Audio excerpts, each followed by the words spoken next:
Hello, my name is Alla and I want to share today my personal recipe of latte.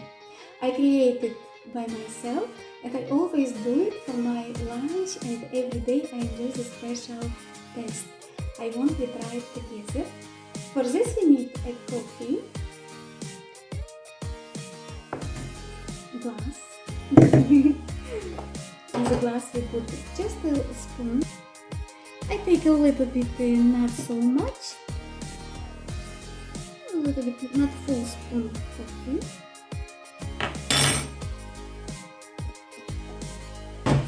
Also, we need a little bit of cinnamon. Cinnamon I love so much, and with coffee it has very special beautiful smell.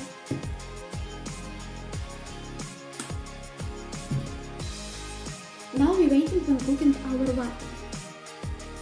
We'll add half of cooking water. We give to our coffee 5 seconds. Now we can add a little bit milk.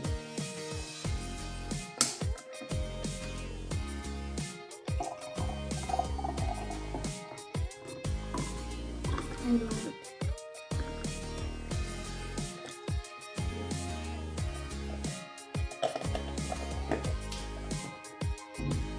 Also, you can add here a piece of chocolate. I ask it. Voila! You can enjoy this with your tart.